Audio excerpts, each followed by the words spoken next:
Assalamualaikum warahmatullahi wabarakatuh. Waalaikumsalam. Selamat pagi dan salam sejahtera bagi kita semua. Yang terhormat Bapak Kusdiarsana, MSI PhD, selaku Sekretaris Program Studi Manajemen. Yang terhormat Dr. Jati Waskito, SE MSI, selaku Sekretaris Prodi Manajemen. Yang saya hormati Dr. Dadan Rahadian, STMM, selaku pembicara pada pagi hari ini dalam acara workshop Merdeka Belajar Kampus Merdeka.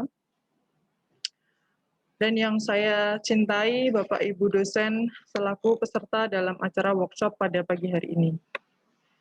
Mari kita panjatkan puji dan syukur atas kehadirat Allah Subhanahu wa Ta'ala yang telah memberikan berkat serta rahmat-Nya sehingga kita diberikan nikmat sehat dan juga kesempatan untuk hadir dalam acara workshop Merdeka Belajar Kampus Merdeka pada 30 Juni 2021.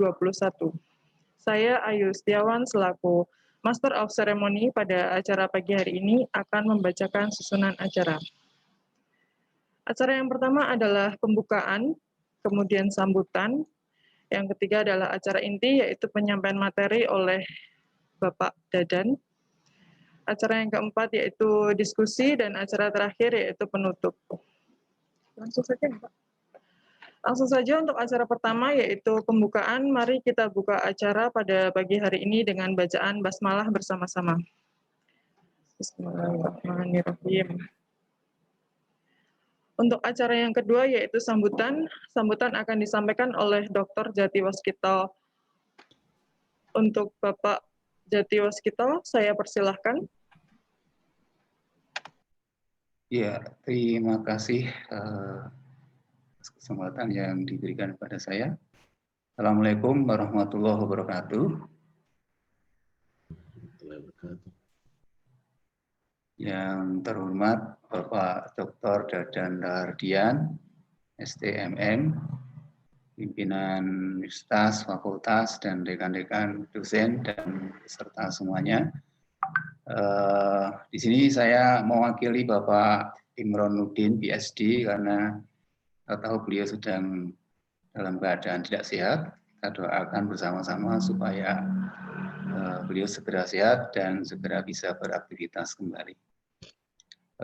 Pada pagi hari ini adalah satu kesempatan yang sangat berharga sekali saya kira, karena kita akan bisa banyak belajar dari Pak Dr. Dadan Rahadian, STMM ini, yang mana kita tahu bahwa Universitas Telkom itu termasuk yang terdepan ya di dalam menyelenggarakan kampus Merdeka Belajar ini ya.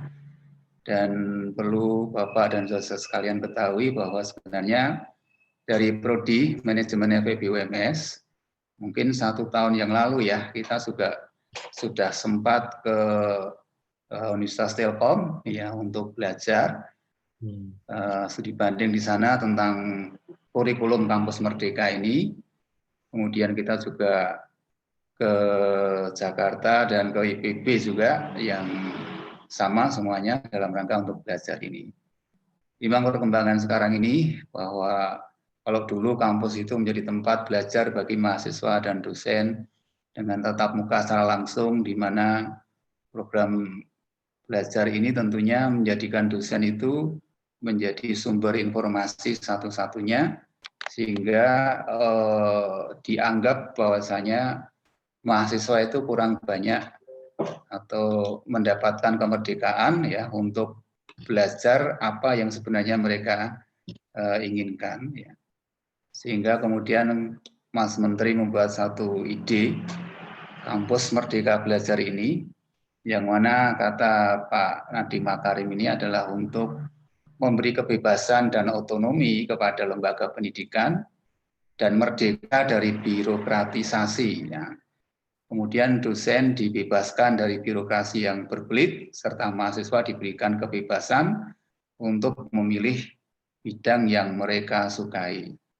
Maka tentunya di sini nanti akan sangat berdampak sekali kepada penyusunan kurikulum yang kita tawarkan dan bagaimana proses ketika mahasiswa itu melakukan belajar tidak hanya di prodinya sendiri, tapi di prodi lain, bahkan di kampus yang lain.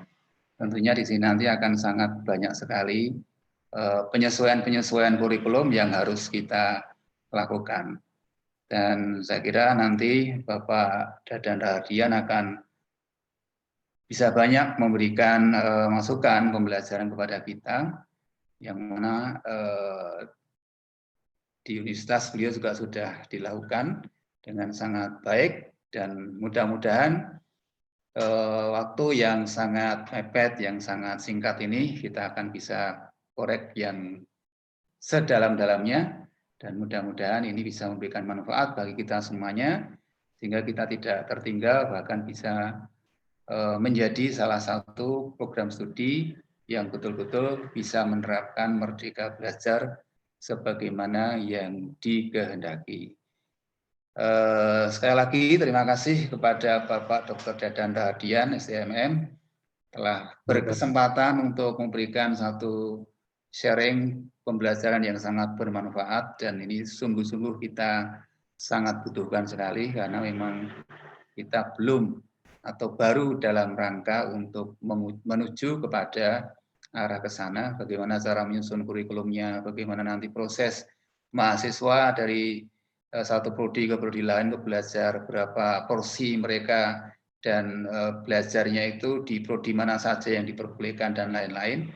Nanti mohon untuk kami, prodi manajemen FEB UMS, dan juga prodi yang lain yang ada sebagai peserta di sini, untuk bisa diberikan pembelajaran yang sangat berarti bagi kami semuanya.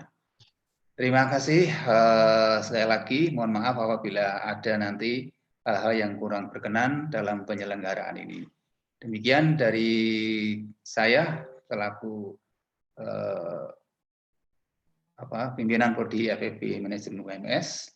Kurang lebihnya mohon maaf. Billahi taufiq wal hidayah. Assalamualaikum warahmatullahi wabarakatuh. Waalaikumsalam. Waalaikumsalam warahmatullahi wabarakatuh. Terima kasih, saya haturkan terima kasih Bapak atas sambutannya. Untuk acara selanjutnya yaitu acara inti penyampaian materi yang akan dipandu langsung oleh Bapak moderator kita, yaitu Bapak Kusudiarsana. Sebelumnya saya bacakan kurikulum vitae dari moderator kita pada acara pagi hari ini.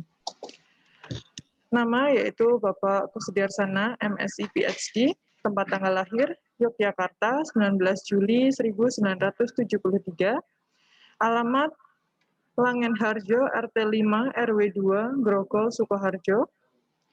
Jabatan sekarang Sekretaris Program Studi Manajemen Universitas Muhammadiyah Surakarta. Tempat bekerja di Universitas Muhammadiyah Surakarta. Jabatan akademik sebagai dosen di Program Studi Manajemen. Telepon 081 391 324 490. Alamat email kus6165@ums.ac.id. Riwayat pendidikan formal dari Bapak Kusudiarsana adalah sebagai berikut. Pada tahun 1998 menempuh jenjang S1 jurusan Manajemen Fakultas Ekonomi Universitas Gadjah Mada.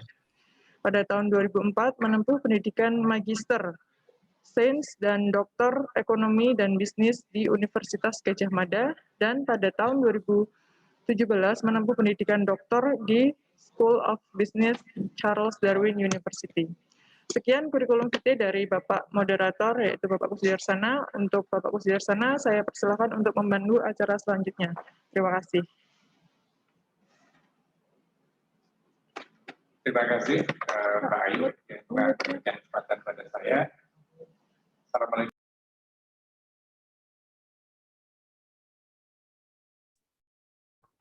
Terima kasih Mbak Ayu yang telah memberikan kesempatan pada saya. Assalamualaikum warahmatullahi wabarakatuh. Waalaikumsalam. Selamat pagi Pak Dadan. Pagi, Mohon Pak. waktu kesempatan saya untuk mengantarkan di acara ini. Selamat ketemu Pak Ya, di tempat kami secara online ya. Kebetulan dulu sempat ke sana cuman belum ketemu Bapak ya. saya. Bapak, Ibu dosen yang kami hormati, adik-adik mahasiswa yang saya cintai, ya. Alhamdulillah ya pada saat ini kita bertemu di forum virtual ya, di acara webinar ya, arahnya sebenarnya adalah workshop ya. Nanti kita akan membuat kurikulum yang lebih pas gitu ya terkait dengan Merdeka Belajar. Pada kesempatan hari ini ya kita akan berdiskusi, kita akan belajar dari pakar yang kompeten tentang kampus Merdeka Belajar atau Merdeka Belajar ya. Kita akan belajar tentang konsepnya ya. Kemudian kita belajar tentang strategi serta implementasi ya. Mungkin sebagian dari kita masih ada di awang-awang itu isu Merdeka Belajar itu ya. Kemudian padahal dalam implementasi itu ada banyak hal yang perlu dilakukan penyesuaian-penyesuaian. Nah ini kita ingin belajar pada pakarnya, ya. Pak Dadan, saya pikir sudah sangat kompeten dalam bidang ini. Untuk Pak Dadan nanti penyampaiannya adalah 45 menit, ya. Kemudian banyak diskusi nanti kita harapkan masukan serta pertanyaan dari teman-teman, dari adik-adik mahasiswa terkait dengan ya Merdeka Belajar ini. Ya. Baik, saya pikir itu pengantar dari saya. Silahkan Pak Prof. Dadan untuk bisa memulainya. Baik, terima kasih Pak Kusudiarsana. Mohon izin saya share dulu Mbak materi ya Pak. Oke.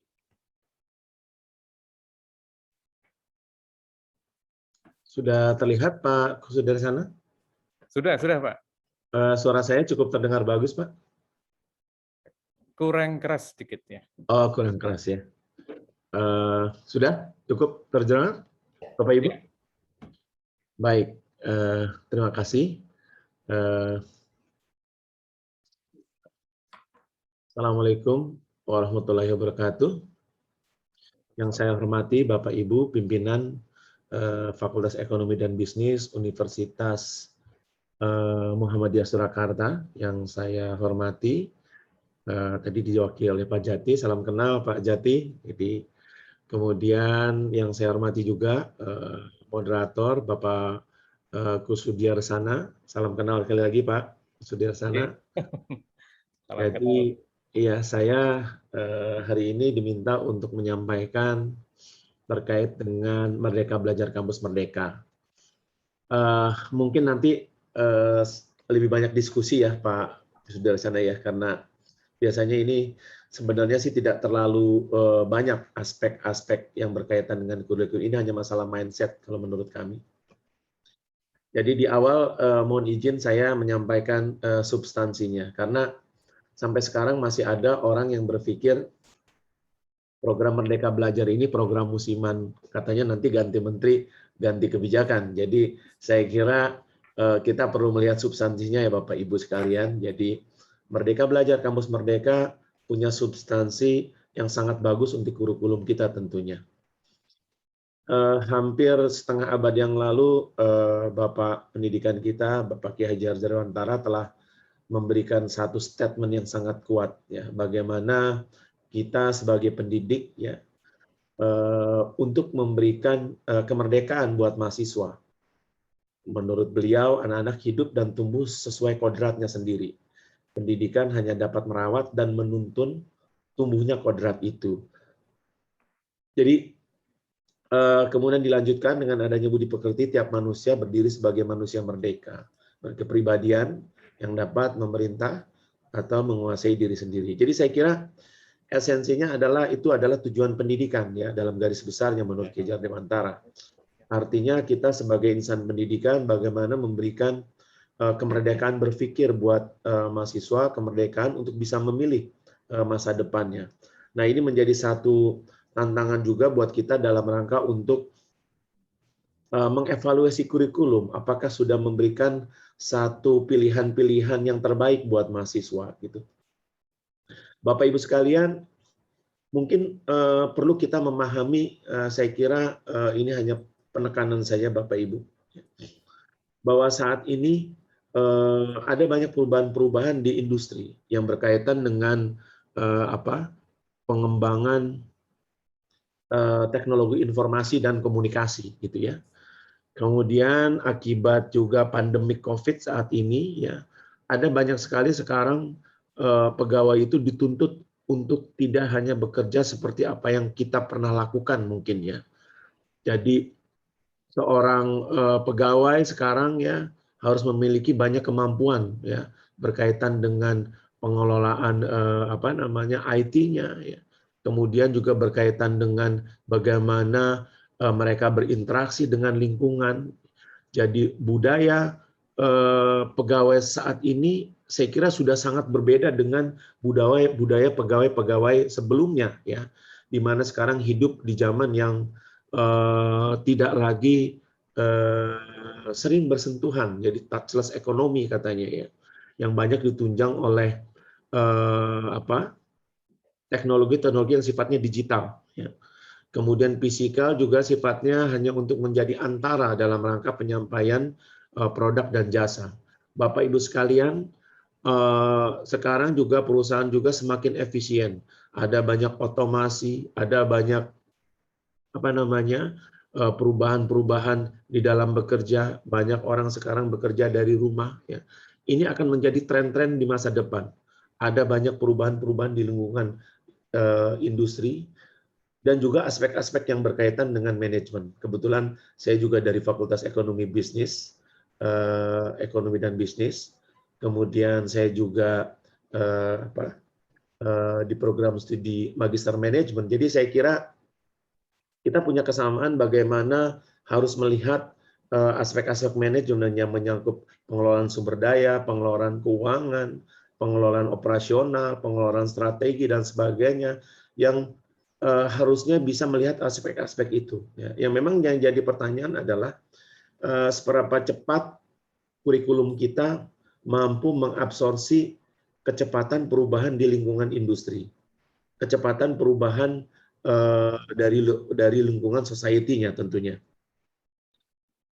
Bapak Ibu sekalian, ini contoh bagaimana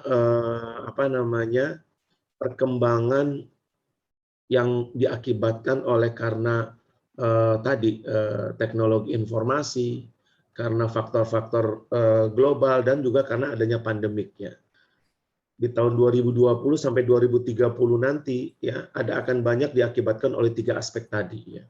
Bekerja menjadi remote ya. Artinya banyak orang bekerja dari rumah. Ini akan merubah banyak sekali pengelolaan SDM di perusahaan ya. Bagaimana kita sebagai orang-orang manajemen mampu memberikan pemahaman kepada para mahasiswa terkait dengan tren seperti ini.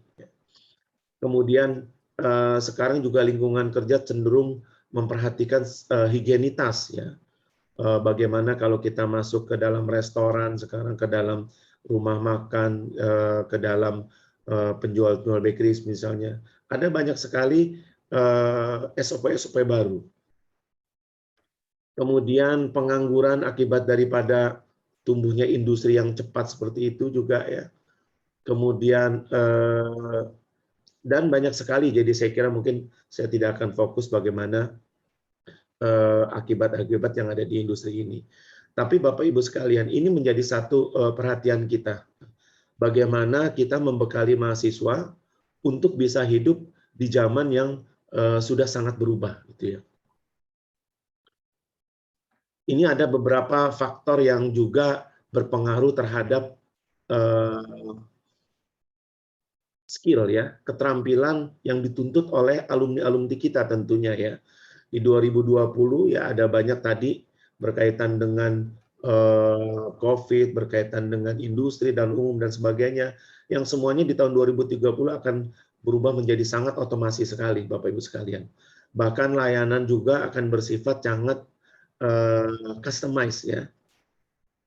Sekarang orang bisa pesan, ada mobil jual itu bisa customize, pesan warnanya, pesan fiturnya dan sebagainya. Itu contoh-contoh bagaimana pengelolaan operasional perusahaan juga berubah sedemikian rupa.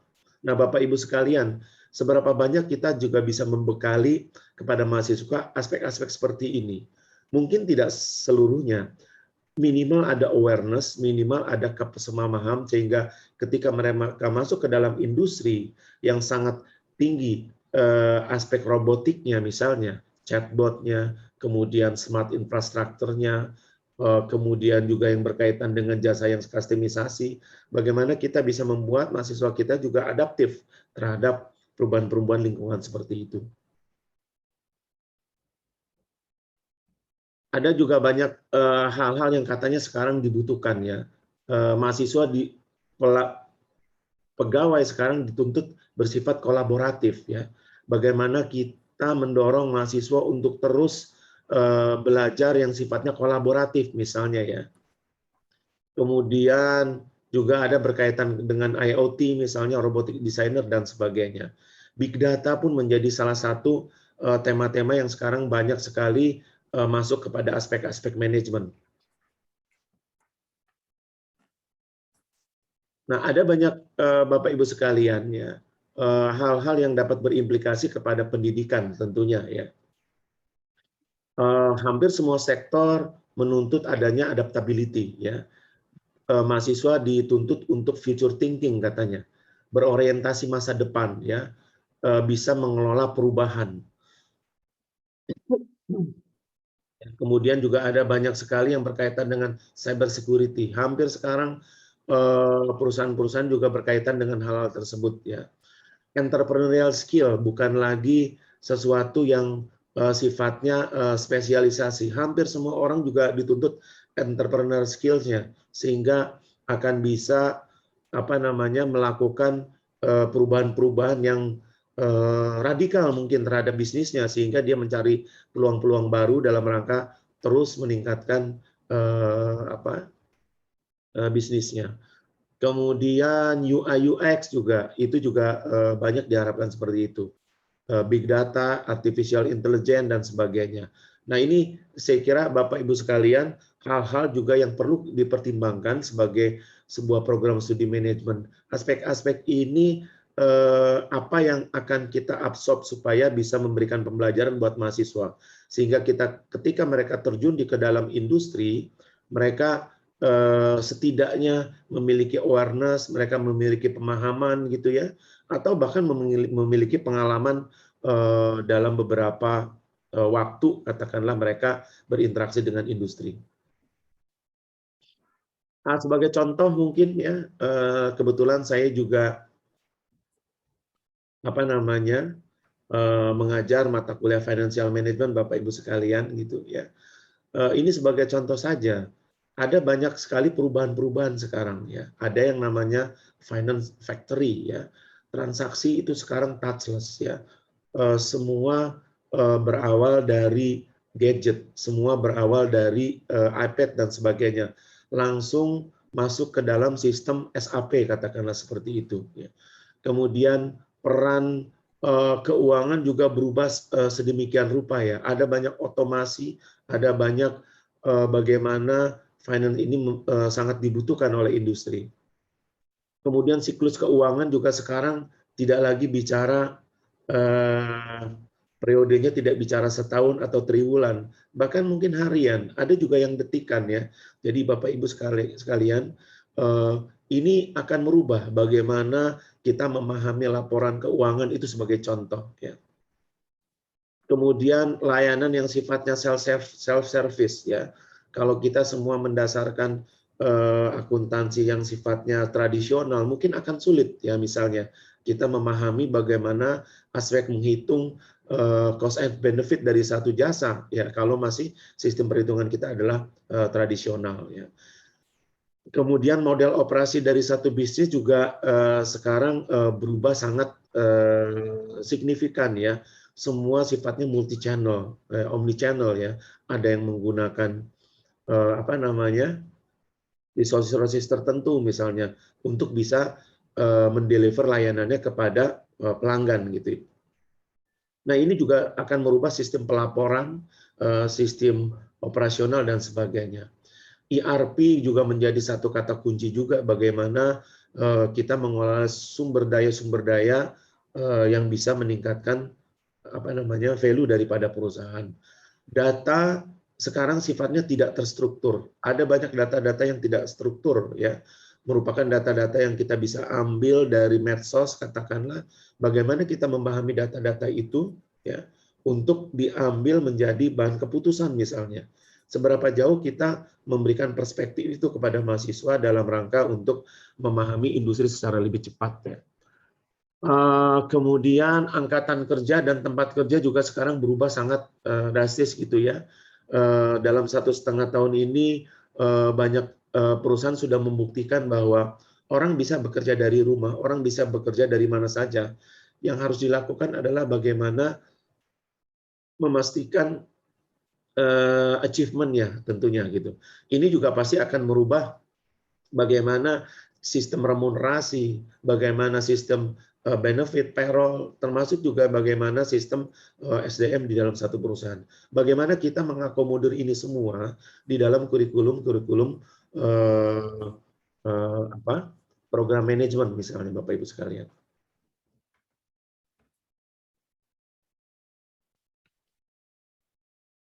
Masih ini Pak Gus? Masih.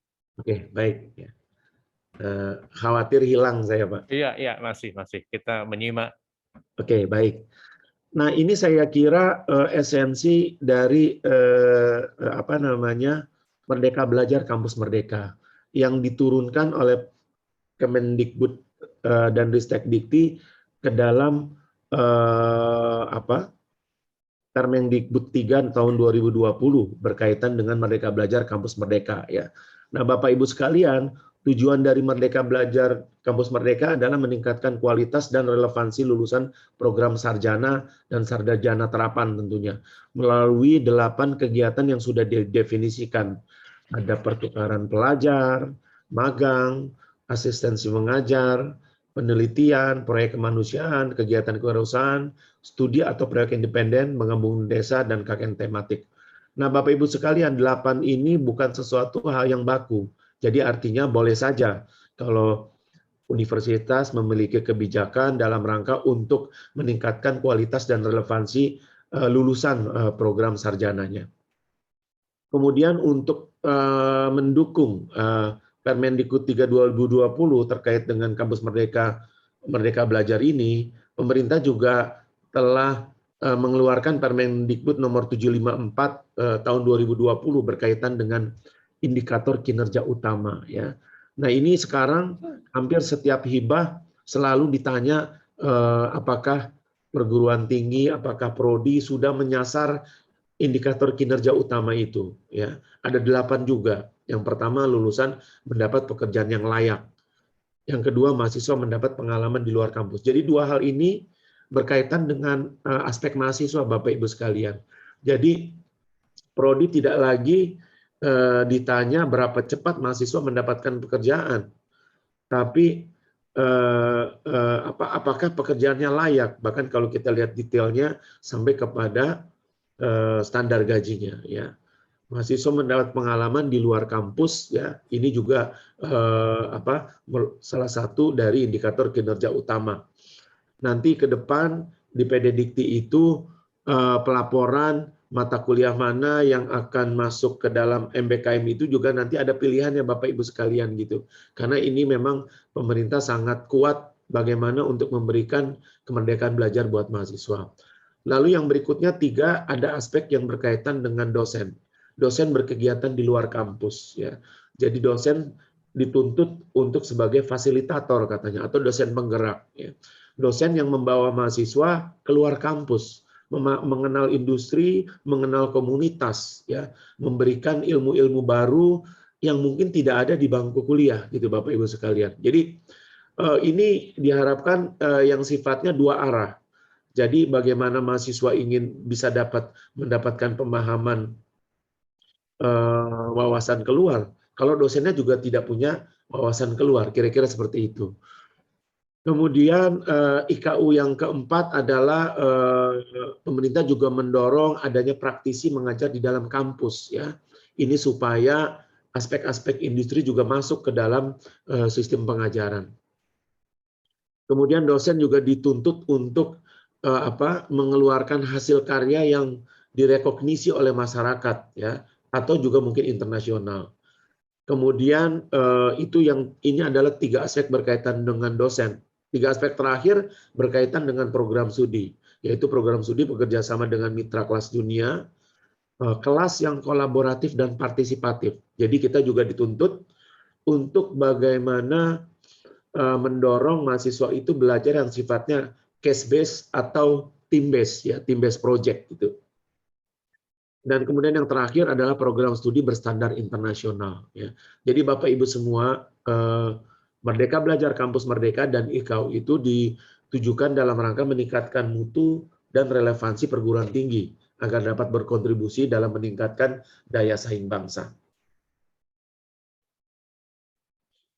Nah, secara umum sesungguhnya kurikulum yang berkaitan dengan Merdeka Belajar Kampus Merdeka di Permen 3 tahun 2020 itu kalau boleh saya ilustrasikan seperti ini Bapak Ibu.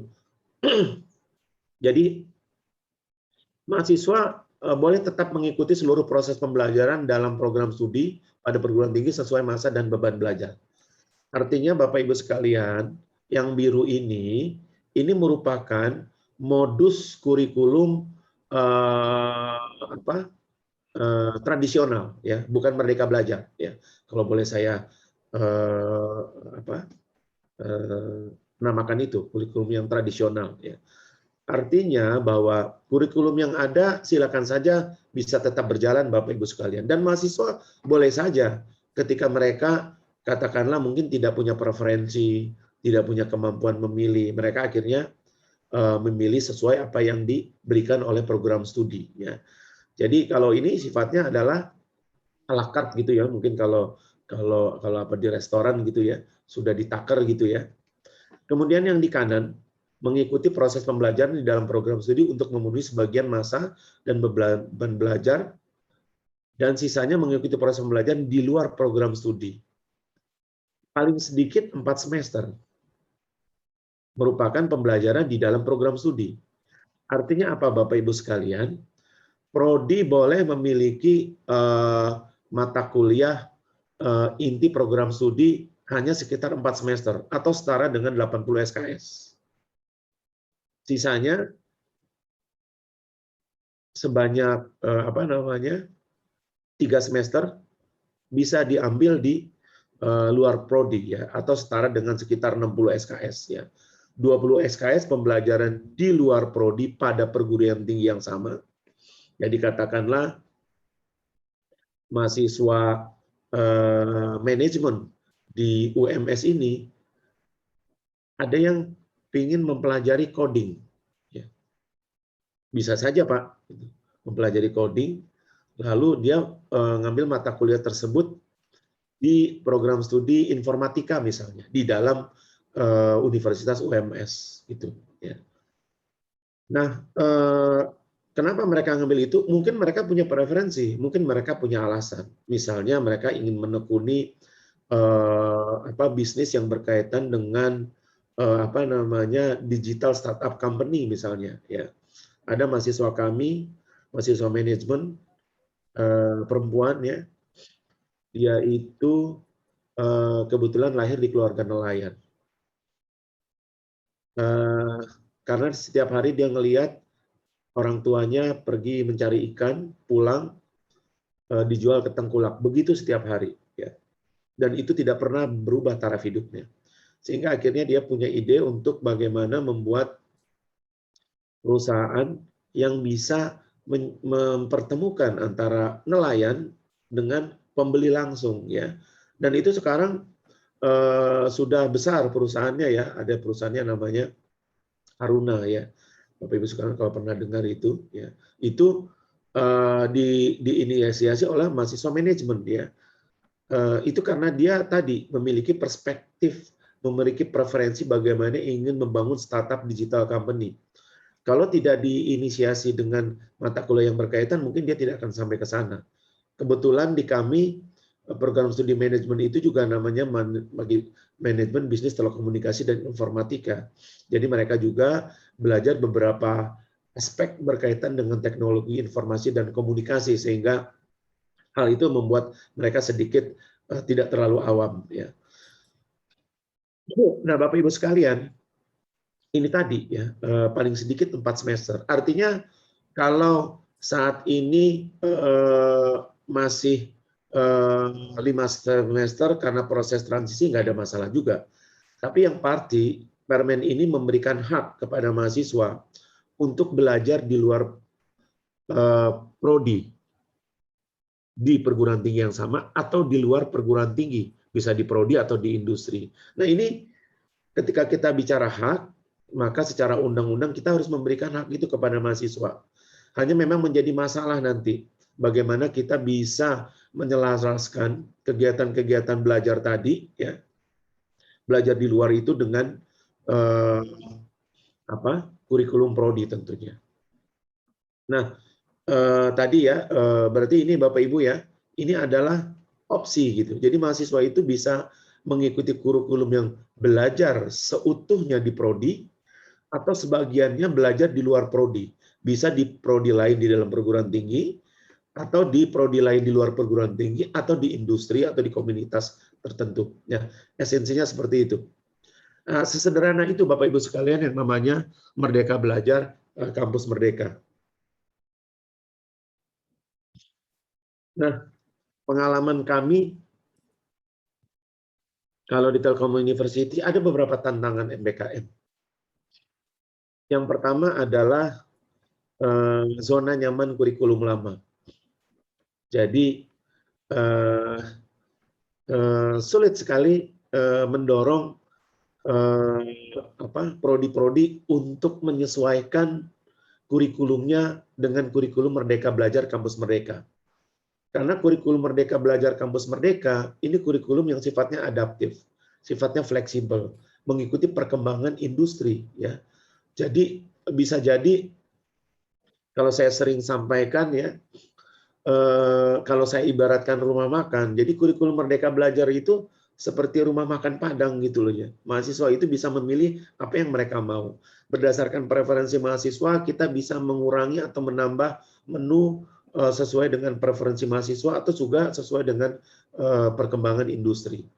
Karena industri bergerak semakin cepat saat ini, kita tidak lagi bisa membuat kurikulum setiap 4 atau 5 tahun. Ya.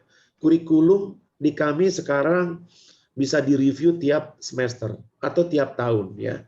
Mungkin ada mata kuliah yang di-drop, ada mata kuliah yang ditambahkan, ada kegiatan belajar di luar kampus yang dimasukkan ke dalam kegiatan belajar di kampus dan seterusnya. Jadi ini tantangan Bapak Ibu sekalian ya.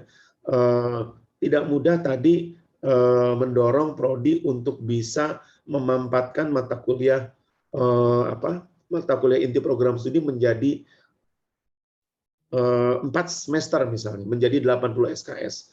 Perlu waktu ya, karena kadang-kadang ada masalah kegamangan terkait dengan akreditasi, asosiasi dan sebagainya. Kemudian Bapak Ibu sekalian, tantangan dari MBKM juga pengalaman kami perlu inisiator program. Perlu supporting dari direktorat atau unit terkait. Atau kita dorong prodi untuk mengikuti hibah, prodi atau dosen mengikuti hibah gitu. Nah, jadi ini yang saya kira perlu prodi ini disupport oleh unit-unit terkait ya. Jadi bisa saja unit LPPM katakanlah membuat KKN tematik ya, membuat kegiatan yang berkaitan dengan penelitian dan sebagainya. Kalau semua diinikan kepada prodi biasanya akan lama sekali ya, perlu supporting dari direktorat atau unit terkait ya. Ada unit yang mendorong kegiatan-kegiatan magang di industri misalnya gitu ya. Dengan adanya supporting dari direktorat terkait, kegiatan-kegiatan di luar kampus pun akan diselenggarakan secara terintegrasi ya. Jadi tidak sporadis ya. Jadi prodi ini ketemu industri itu juga akan jelek sekali perspektifnya terhadap industri, karena mereka merasa didekati oleh prodi dari perguruan tinggi yang sama gitu ya. Padahal kalau dikelola oleh unit terkait atau direktorat mungkin bisa lebih bermanfaat untuk banyak prodi. Kemudian dosen fasilitator ya, kita harus bisa mendorong dosen-dosen untuk bisa mengajak mahasiswa berkegiatan di luar ya. Ada kegiatan-kegiatan yang memang biasa dilakukan oleh dosen, misalnya penelitian. Dosen mendapatkan hibah penelitian, bisa mengajak mahasiswa untuk mengikuti kegiatan hibah penelitian tersebut ya. Mahasiswa kita ajak untuk menjadi seorang peneliti. Mungkin mahasiswa itu ingin menjadi dosen, ingin menjadi peneliti, ya. Jadi diajak oleh dosen untuk mengikuti hibah-hibah penelitian. Atau mungkin dosen punya proyek-proyek yang berkaitan dengan konsultansi di perusahaan-perusahaan di industri katakanlah. Ini juga bisa mengajak mahasiswa, ya. Tentunya kegiatan-kegiatan itu harus bisa berimplikasi kepada kompetensi mahasiswa, Bapak Ibu sekalian ya. Saat ini pun sekarang setiap ada kegiatan-kegiatan seperti kontes gitu ya, kontes robot misalnya, atau kegiatan yang berkaitan dengan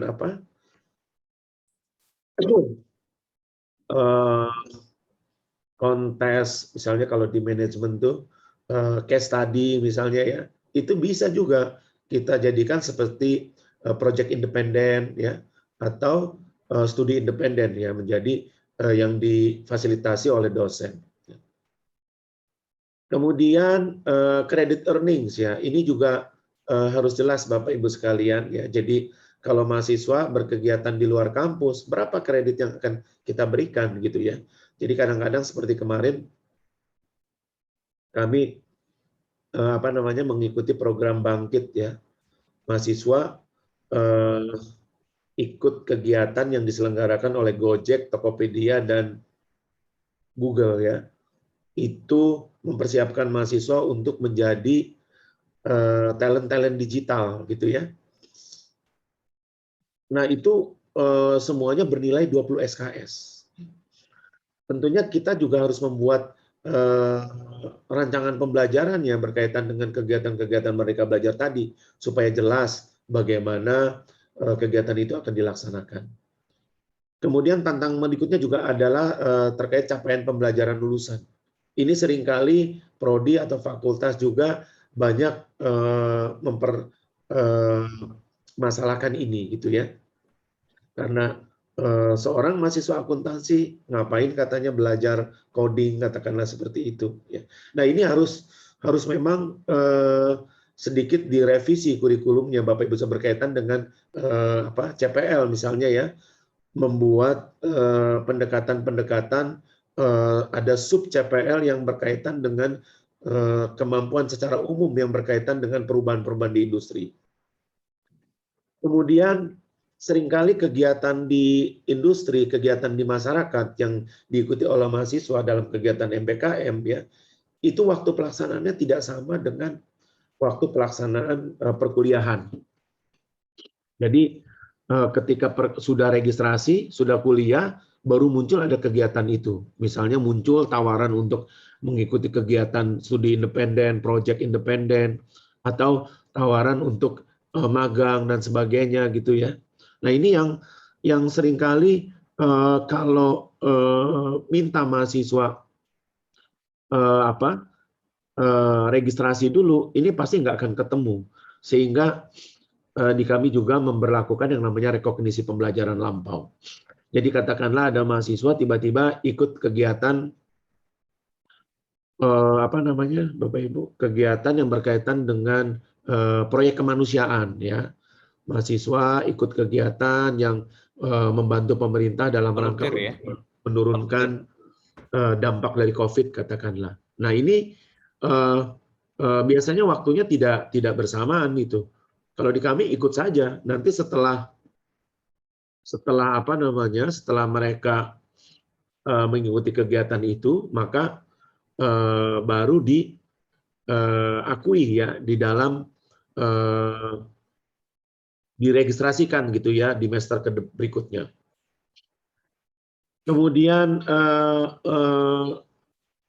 salah satu hal juga yang memang perlu menjadi perhatian adalah kalau berkaitan dengan Merdeka Belajar adalah kita sebaiknya menerapkan outcome based education sehingga jelas apa yang ingin disasar oleh mahasiswa ketika mengikuti Merdeka Belajar itu berkaitan dengan capaian pembelajaran lulusan dan capaian pembelajaran mata kuliah sehingga ada penjaminan mutu dari dalam rangka untuk menjamin kualitas lulusan.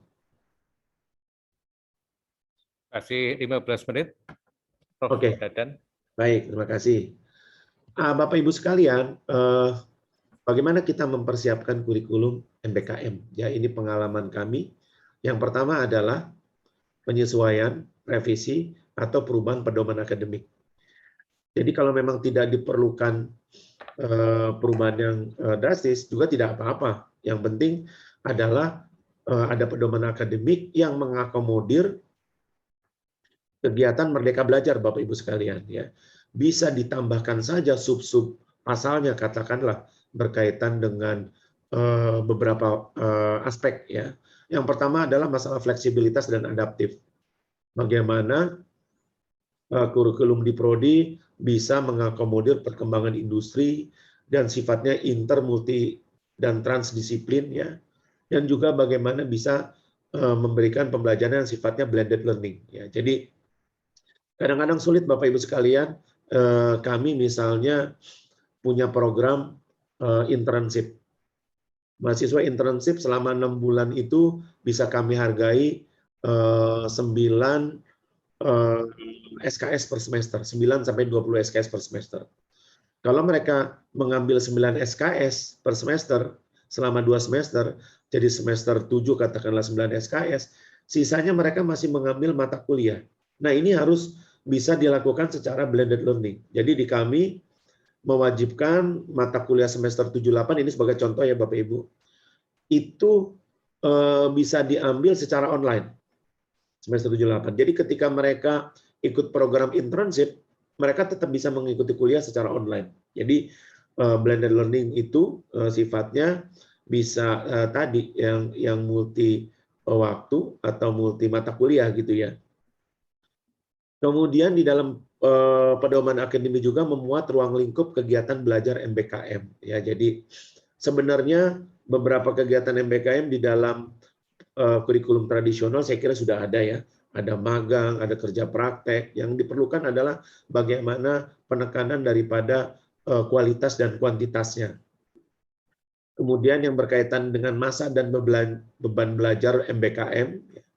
Kemudian bagaimana pengakuan kredit dan juga bagaimana transfer kreditnya ketika mahasiswa belajar MBKM. Kalau kita lihat di panduan MBKM, Bapak Ibu bisa yang sifatnya structure form atau unstructured form. Nah, dengan unstructured form langsung saja diakui 20 SKS. Biasanya agak sulit ini Prodi. Biasanya Prodi lebih senang yang structure form. Lalu pengakuan mata kuliahnya itu bisa diekivalensi. Atau kalau kami sekarang sedang mengupayakan mata kuliah Merdeka Belajar itu bisa diinput oleh direktorat terkait untuk bisa menjadi mata kuliah tawar di setiap prodi gitu. Apakah nanti prodi melakukan ekivalensi atau mengakui mata kuliah tersebut menjadi mata kuliah prodi, itu juga menjadi satu pilihan. Kemudian juga ada berkaitan dengan penjaminan mutunya Bapak Ibu terkait sistem evaluasi dan outcome based education. Kemudian kalau dirasakan perlu bisa juga membuat penyusunan pedoman MBKM. Ya. Kalau di pedoman akademiknya kurang detail, maka kita bisa khusus bikin pedoman MBKM karena seringkali pedoman akademik itu terlalu panjang ya. Jadi kalau ditambah MBKM panjang lagi. Mungkin sebaiknya dibuat pedoman MBKM yang menyangkut ruang lingkup kegiatan belajar, petunjuk teknis kegiatan MBKM mengenai mekanisme, SOP, dan penjaminan mutu. Kemudian yang berikutnya adalah penyesuaian, revisi, atau perubahan kurikulum prodi. yang perlu dilakukan adalah sebenarnya adalah simplifikasi mata kuliah inti program studi. Kalau bisa diupayakan mendekati angka 4 semester atau 80 SKS. Sisanya berupa mata kuliah pilihan yang nanti bisa dikonversi atau diekivalensikan dengan kegiatan Merdeka Belajar Kampus Merdeka. Bapak Ibu sekalian, selama mata kuliah inti program studi besar, katakanlah 120, maka hanya 20 SKS yang bisa diambil oleh mahasiswa untuk kegiatan MBKM, yaitu logikanya seperti itu. Jadi saya kira perlu ada peninjauan ulang terhadap kurikulum, ya, bagaimana kita mendefinisikan mata kuliah inti dari program studi. Di kami pun sekarang beragam program studi. Ada yang sangat progresif, bisa sampai 80 SKS mata kuliah inti program studi. Sisanya adalah mata kuliah pilihan. Ada beberapa juga yang masih konservatif, ada yang masih 120 rata-rata gitu ya. Jadi ini adalah satu proses Bapak Ibu sekalian. Bagaimana kita mempersiapkan kurikulum Merdeka Belajar Kampus Merdeka, ini berkaitan juga dengan bagaimana kita memahami industri, bagaimana mahasiswa juga memahami industri, bagaimana kemitraan kita juga dengan industri. Mungkin juga yang harus dilakukan oleh Prodi adalah menemukan dan memperkuat mutu kegiatan belajar MBKM dalam kurikulum lama. Jadi ada kegiatan-kegiatan yang sudah ada, misalnya KKN, kemudian kerja praktek, magang gitu ya. Itu saya kira perlu ditingkatkan dari sisi kualitas dan kuantitas. Kemudian optimalisasi mata kuliah pilihan program studi untuk ekivalensi dan pengakuan mata kuliah MBKM tadi ya. Ini biasanya kalau mata kuliah pilihannya sedikit, berarti fleksibilitas untuk pengakuan itu relatif sulit. Ya. Diupayakan Prodi tidak melakukan penyesuaian secara orang per orang, karena itu sangat menyulitkan. Kemudian yang terakhir, membangun kemitraan Bapak Ibu sekalian dengan Prodi lain di dalam dan di luar program tinggi, ya. Kemudian dengan industri terkait, ya. Pemerintah, pusat dan daerah, kementerian, organisasi kemasyarakatan. Jadi saya kira ada banyak peluang Bapak Ibu sekalian untuk membangun kemitraan. Sebagai contoh, sebulan yang lalu saya ke Cirebon, ke Kesultanan Kasepuhan Cirebon gitu. Ternyata ada banyak hal yang memang mereka butuhkan, sehingga kami membuat yang namanya KKN tematik budaya. Ya. Jadi mahasiswa-mahasiswa desain komunikasi visual, mahasiswa ilmu komunikasi, itu kami dorong untuk membuat film-film dokumenter yang berkaitan dengan kegiatan di Kesultanan misalnya. Kemudian mahasiswa teknologi informasi kami minta dorong untuk membuat augmented reality berkaitan dengan informasi-informasi berkaitan dengan museum misalnya. Mahasiswa seni kami dorong untuk membuat kegiatan MBKM yang sifatnya pagelaran budaya misalnya. Jadi itu adalah bagaimana kita membangun kemitraan Bapak Ibu sekalian. Jadi saya kira mungkin itu Pak Kus untuk sebagai awalan. Terima kasih ya, pas sekali waktu yang disampaikan oleh Prof. Dadan ini, karena sudah lengkap ya, komplit ya, mulai dari konsep ya, isu-isu strategis sampai yang teknis ya. Ya, kalau kita sampaikan ya tadi banyak sekali ya. Jadi intinya memang perlu kita menanyakan kembali ya, kurikulum yang sudah kita jalani ini ya, apakah bisa adaptif dengan lingkungan yang baru ya. Seberapa cepat kurikulum kita itu bisa mengabsorpsi ya perubahan lingkungan, kemudian seberapa banyak perguruan tinggi kita itu bisa membekali mahasiswa ya dengan keterampilan ya yang harus kita punyai. Baik, itu sedikit pengantar warming up ya untuk bahan diskusi ya. Saya pikir banyak sekali pertanyaan dari audiens ya, terutama Bapak dan Ibu dosen di Prodi Manajemen, atau bisa juga dari di luar prodi ya. Bisa juga nanti ke mahasiswa. Untuk yang pertama, kami persilahkan 3 orang penanya. Nanti aja sore kawan. Saya Pak Ud. Oh iya, Pak Mardalis 1. Ada yang lain lagi? Oke, sementara Pak Mardalis dulu. Monggo.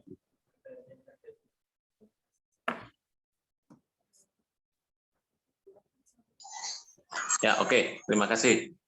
Materi yang sangat menarik. Pak Ud, raise hand. Oh iya, Pak Farid. Ya, Pak. Ya, oke. Ya, dari Pak Mardalis dulu.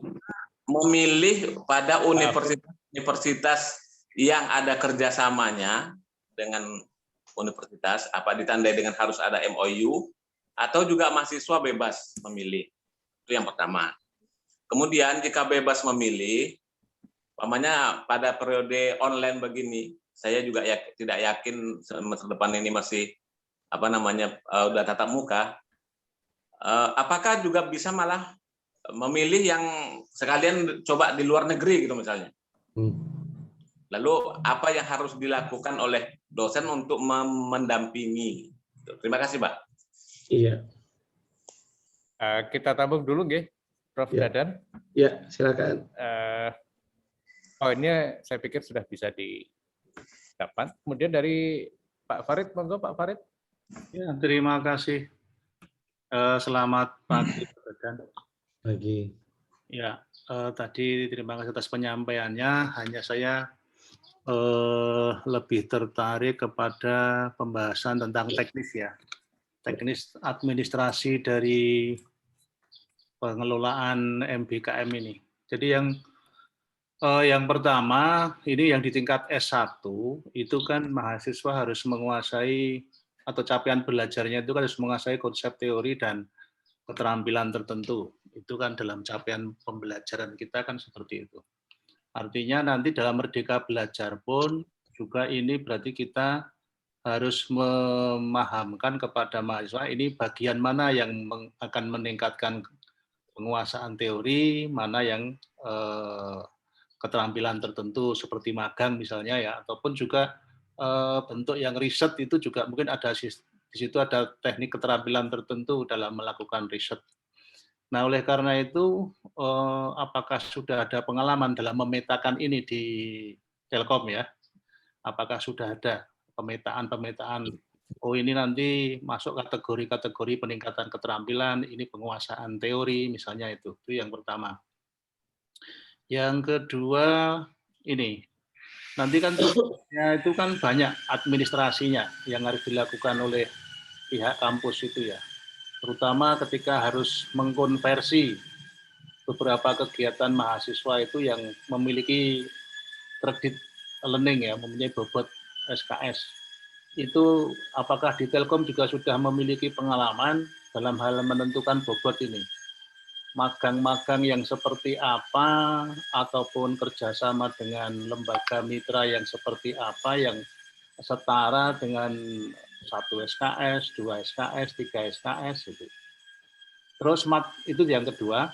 Terus yang ketiga, mata kuliah apa saja yang tetap harus tidak boleh di luar mata kuliah inti ya, yang tidak boleh dibuang dari atau ditinggalkan oleh mahasiswa di prodi, terutama prodi manajemen ya. Kemudian mata kuliah pilihan itu ditambahkan dari mata kuliah pilihan atau dibuat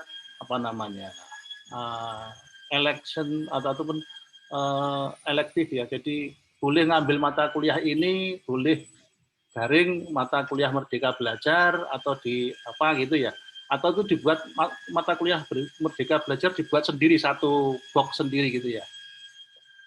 Masih boleh tambah ya Pak Ud ya? Tiga dulu. Pak Farid ini nanti kena cas nanti ya. Saya Pak Ud. Sebentar, ini tadi Bu Aflid ini udah ya, nanti tambah belakangan aja Pak Dadan ya. Ya. Oke. Jadi Pak terakhir Bu Aflid monggo Bu Aflid. Bu Aflid? Assalamualaikum warahmatullahi wabarakatuh. Waalaikumsalam. Saya Afrid, Pak. Sedikit saja pertanyaan tadi sudah diborong oleh Pak Farid sebenarnya ya, pertanyaan saya. Berkaitan dengan hibah tadi ada satu hal yang saya garis bawahi berkaitan dengan hibah.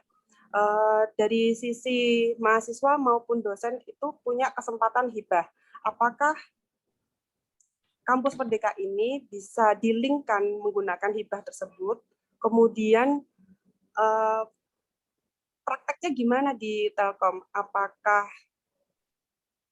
membuka lowongan untuk riset bagi mahasiswa, jadi dosen ada tawaran riset untuk diajukan ke hibah atau bagaimana?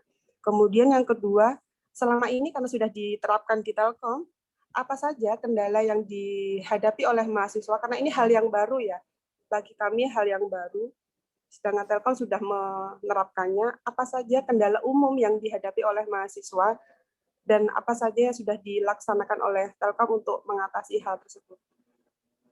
Oke, baik. Terutama bagi dosen juga ya Pak, soalnya dosen dosen ini juga sesuatu yang baru. Terima kasih banyak. Assalamualaikum warahmatullahi wabarakatuh. Tiga dulu ya. Ada banyak pertanyaan di luar itu, tapi sekarang kita fokus ke 3 pertanyaan yang sudah cukup banyak ini. Monggo, Prof. Dadan. Iya, tolong nanti Pak Kus kalau ada yang kurang ditambahkan.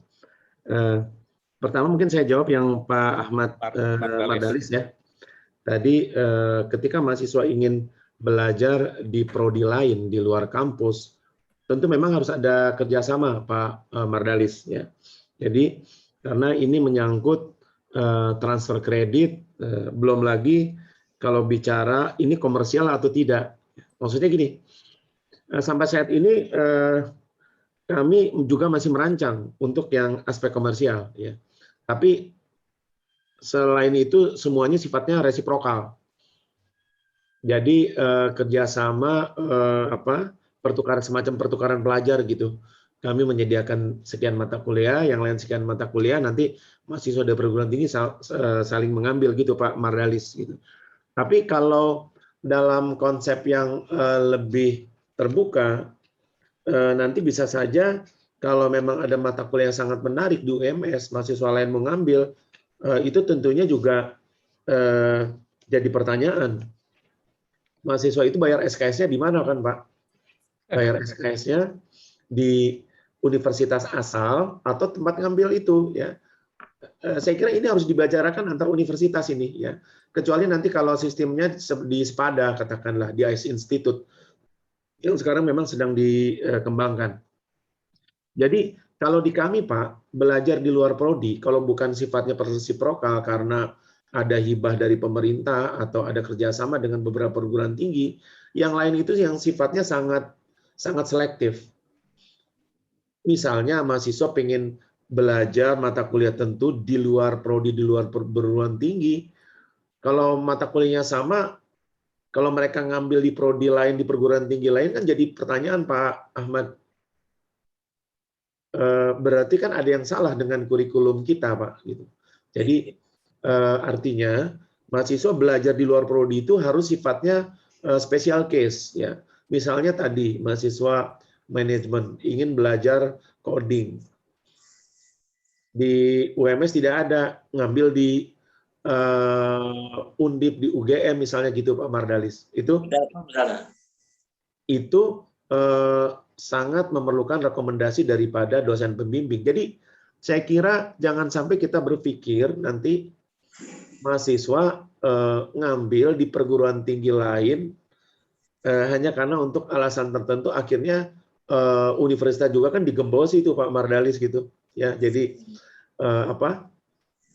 akhirnya mahasiswa jadi belajar di tempat lain, revenue-nya masuk ke sana gitu. Itu hal yang juga saya kira kalau kami esensi daripada Merdeka Belajar bukan pada mahasiswa belajar di luar prodi di perguruan tinggi lain. Itu boleh tapi sangat selektif. Kami lebih menekankan pada 8 kegiatan tadi Pak Mardalis. Magang, kewirausahaan, dan seterusnya. Gitu Pak Mardalis mungkin. Oke, terima kasih. Sama-sama. Kemudian tadi pertanyaan Pak Farid ya.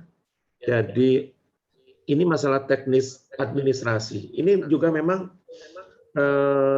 jujur tidak mudah ya, karena kami tadi setiap kegiatan Merdeka Belajar kecuali belajar di prodi, itu dikelola oleh program honor tertentu, Pak Farid gitu.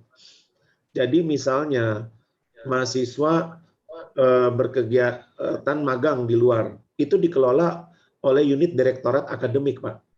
Sehingga penyalurannya dilakukan secara kolektif ya.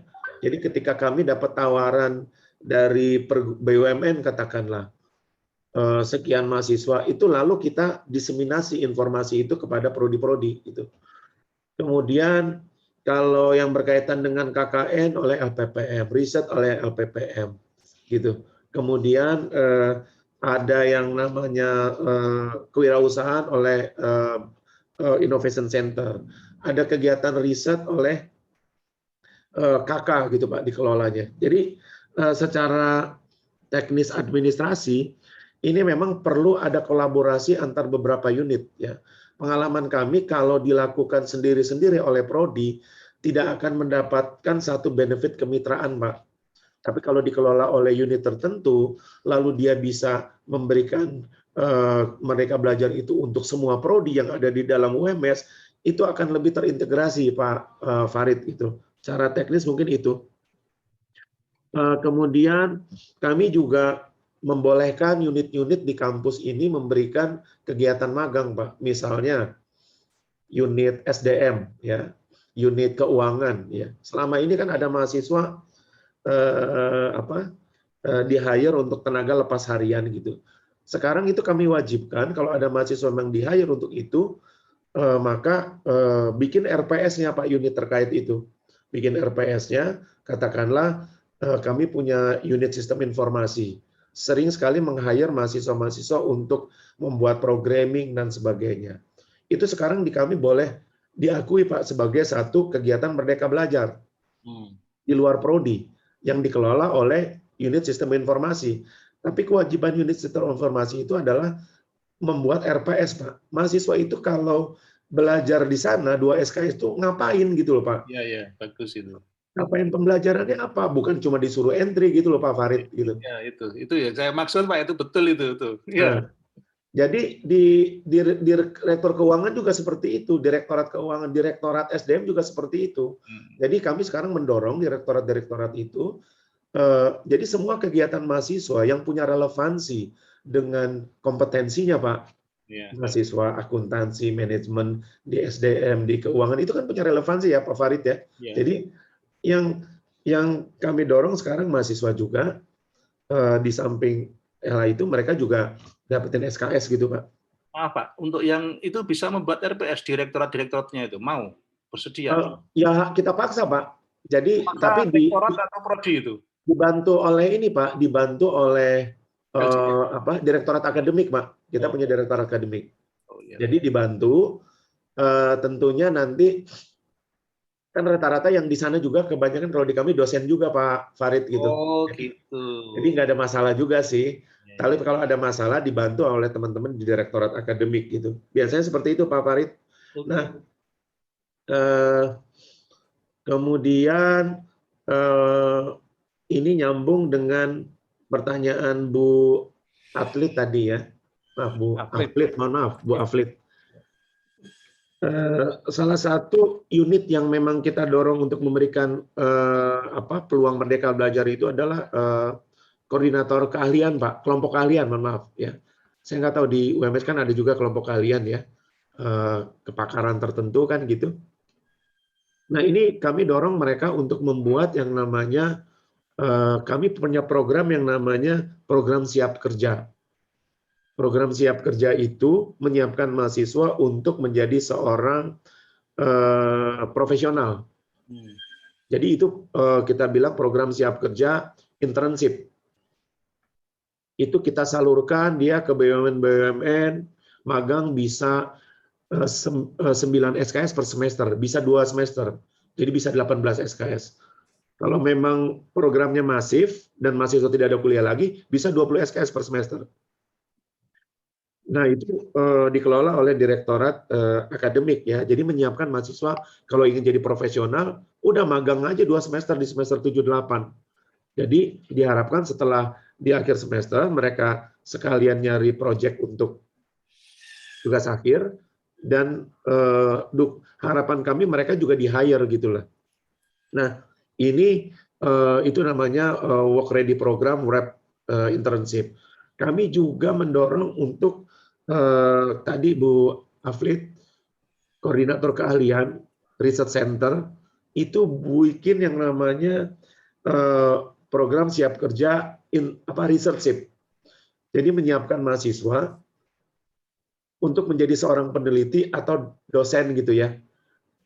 Jadi kalau mahasiswa pengen jadi peneliti atau dosen, itu kita tempatkan di research center atau di kelompok keahlian. Kan mereka suka dapat hibah tuh Bu Aflid ya, gitu. Nah itu diikut sertakan. Tapi mereka juga wajib membuat kurikulum Bu Aflid. Jadi Itu research center. semacam pusat studi ya? Iya, jadi kan ada research center, kita punya 5 research center, ada 40-an kelompok keahlian. Masing-masing itu merancang sendiri. Jadi misalnya Bu Aflid punya kelompok keahlian berkaitan dengan digital marketing, katakanlah Bu, gitu. Ibu bikin web researchship untuk digital marketing.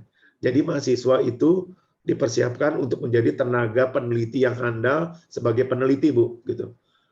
Jadi selama 2 semester itu ada, kalau per semesternya 9 mata kuliah itu 3 mata kuliah, Bu. 3 SKS, 3 SKS.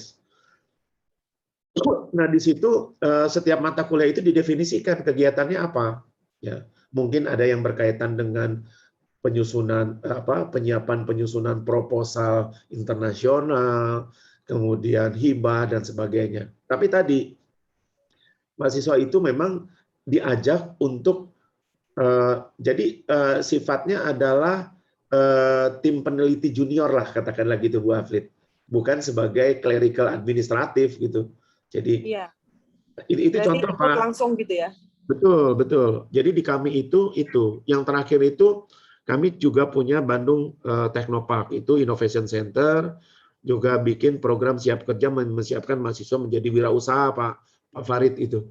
Jadi ada 3 di situ kami, bisa 8, bisa 9 atau 20 SKS per semester, tergantung programnya yang dibuat oleh program owner tadi, Pak. Nah, tadi dibuat RPS-nya, ditentukan mata kuliahnya.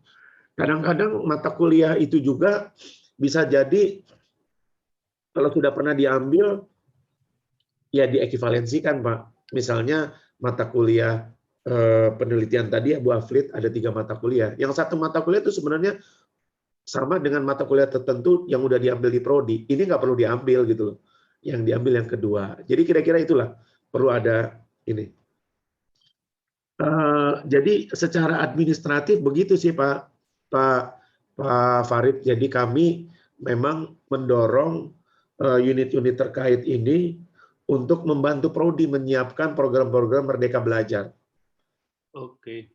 Supaya terintegrasi dan sifatnya sentralistik. Kalau sentralistik itu biasanya tadi monitoringnya lebih mudah, Pak. Diseminasi informasi juga lebih mudah.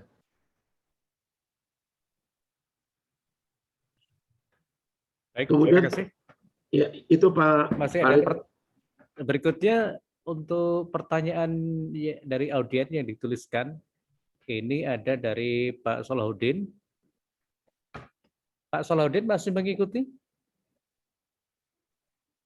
Halo, Pak Salahuddin? Atau saya bacakan, nanti ya, misalkan silakan, ada misperception atau Pak Salahuddin jika sudah masuk, barangkali bisa mengoreksi apa yang saya bacakan. Jika kurikulum itu berubah setiap semester, bagaimana dengan mahasiswa yang mengulang? Bagaimana dengan jumlah minimal mahasiswa per kelas? Apakah dengan demikian dosen justru akan disibukkan dengan masalah administrasi? Jadi ini Pak, terkait dengan kalau misalkan nggak lulus, kemudian sudah ganti mata kuliah di berikutnya udah ganti, kemudian bagaimana gitu? Mengulangnya pakai yang mana gitu, kira-kira seperti itu. Oke. Baik, mungkin saya jawab dulu Pak Kus. Nggih, monggo Ya. bisa langsung. Jadi memang yang kami dorong di prodi itu adalah tadi Pak, mata kuliah inti dari program studi Pak Salahuddin gitu. Jadi ketika mereka mendefinisikan ada sampai 4 semester atau 80 SKS, maka itu adalah mata kuliah inti yang tidak akan berubah-ubah pilihannya Pak Salahuddin gitu ya. Yang lainnya mereka bisa akan ambil.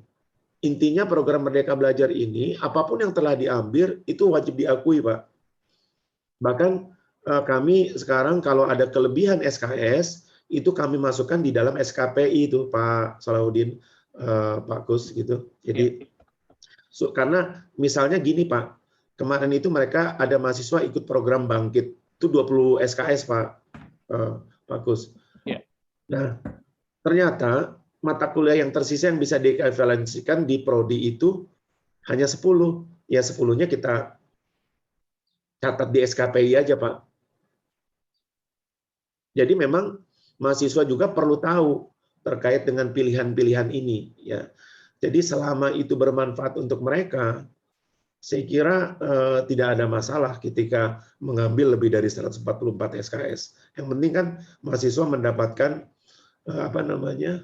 pilihannya gitu, Pak Kus, Pak Salahuddin. Itu informasi yang seperti itu ada di websitenya fakultas atau di prodi atau di universitas, Pak? Atau gimana itu informasi yang seperti itu, masalah konversi, ekuivalensi dan seterusnya itu ditampilkan di mana informasi itu? Itu ada di itu, Pak, di pedoman Merdeka Belajar Kampus Merdeka. Ya, maksud saya itu tampilannya itu ada di masing-masing websitenya prodi, kan masing-masing ada pengelolaan tersendiri barangkali ya. Ya. Masalah konversi itu. Oh ya. Jadi memang yang perlu juga untuk Merdeka Belajar ini adalah yang paling vital menurut kami itu adalah komunikasi, Pak. Gitu. Jadi di website di prodi, di website di unit terkait, dan juga di informasi itu harus disampaikan secara detail ke dosen wali, Pak Kus. Sehingga kami berasumsi bahwa untuk keberhasilan daripada program Merdeka Belajar ini, dosen wali itu harus paham sekali, Pak, bagaimana memilih menu, bagaimana aturan, SOP, dan mekanismenya. Jadi ada di prodi, Pak, dan direktorat terkait. Kemudian Bu Fatimah, tadi ada ini ya, pertanyaan ya Bu Fatimah. Silakan, monggo. Assalamualaikum warahmatullahi wabarakatuh. Waalaikumsalam, Bu Fatimah. Yang saya pengen tahu itu tentang skripsi, ya, atau tugas akhir. Gitu. Nah ini apakah ya, karena S1 kan biasanya suruh buat skripsi ya, apakah skripsinya itu tetap skripsi yang seperti selama ini, atau mungkin itu bisa diganti dengan tugas lain atau bentuk karya ilmiah lain, karena kan kadang yang saya lihat di kenyataan ya tidak semua mahasiswa kita itu mampu membuat skripsi. Terus nanti kemudian administrasinya bagaimana tentang skripsi ini? Ya, berapa SKS atau bagaimana gitu? Itu dari saya, sekian, terima kasih. Assalamualaikum warahmatullahi wabarakatuh. Waalaikumsalam. Baik, Bu Fatimah. Skripsi itu kalau di SN Dikti kan yang diwajibkan itu kan 2, Bu. Penelitian, melakukan kegiatan penelitian untuk sarjana ya Bu Fatimah ya, melakukan kegiatan penelitian dan publikasi, Bu, gitu. Jadi kalau skripsi itu kan hanya judulnya ya Bu Fatimah ya. Bahkan di kami itu kalau memang Ibu nanti ada mahasiswa, misalnya di kami ada mahasiswa ini Bu, di mahasiswa Kriya, Bu. Kriya itu apa ya, seni yang berkaitan dengan kain itu ya Bu ya. Kriya. Oh, ya. Itu kan mereka nggak bikin skripsi Bu, mereka itu tugas akhir, jadi judulnya kan tugas akhir di kami itu. Kegiatannya apa? Kegiatannya adalah fashion show misalnya Bu, gitu. Nah, untuk sampai fashion show itu kan mereka melakukan penelitian dulu Bu, bentuk apa yang ini. Lalu teman-teman di situ juga ternyata punya media publikasinya, Bu, untuk di prodi KRIA tersebut. Jadi intinya sebenarnya dua, Bu Siti, Bu Fatimah. Kalau di SNDikti kan penelitian dan publikasi gitu loh, Bu. Publikasi. Nah, di kami bahkan kalau sekarang mahasiswa S1, S2 itu termasuk di manajemen, kalau seminar penelitian itu bab 1, bab 2, bab 3, Bu Fatimah. Oh ya. Lalu kalau habis bab 1, bab 2, bab 3, dia sudah menghasilkan satu hasil penelitian lalu dipublikasikan dan ternyata terbit dipublikasi gitu, Bu, di Sinta 2, Sinta 3 misalnya. Itu tidak perlu lagi melanjutkan bab 4, bab 5, Bu. Oh, gitu. Jadi, nah itu bisa enggak, Pak, kalau skripsi diganti dengan mata kuliah atau mungkin magang gitu? Permasalahannya kalau di SNDikti kan kewajiban sarjana itu penelitian dan ada publikasi, Bu Siti. Kalau magang itu juga ada kegiatan penelitiannya, saya kira nggak ada masalah. Oh, gitu. Yang penting kan itu dua. Kalau kita baca lagi ada SNDikti, ada kegiatan penelitian, ada kegiatan publikasi, Bu, gitu. Publikasi hasil penelitian, ya. Kalau skripsi itu kan sebenarnya bukan publikasi, Bu. Jadi itu adalah hanya naskah akademik. Tapi sekarang di kami di manajemen itu tidak wajib, Bu Fatimah.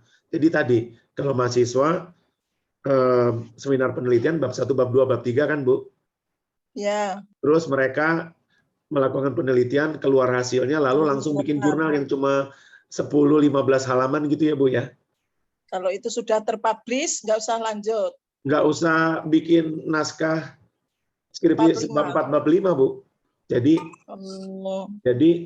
karena mereka sudah memenuhi syarat tadi, penelitian dan publikasi. Kalau misalnya mahasiswa itu Pak, langsung membuat artikel yang dipublikasi, sudah terbit sebelum dia membuat skripsi, itu boleh enggak dipakai? Ya kalau itu kan beda, Bu, nanti dengan ininya, dengan apa? Mestinya sih dia harusnya inline dengan publikasinya tersebut. Bu Fatimah, saya pikir cukup ya pertanyaannya tadi udah direspon. Berikutnya Bu Supatini, monggo. Matur nuwun, assalamualaikum warahmatullahi wabarakatuh. Menarik. Waalaikumsalam warahmatullahi wabarakatuh. Sampaikan oleh Dr. Dadan. Mungkin saya melihat kesamaan antara ide kampus Merdeka Belajar dari Mas Menteri itu mungkin respon terhadap fenomena entrepreneurial university mungkin ya, Pak ya.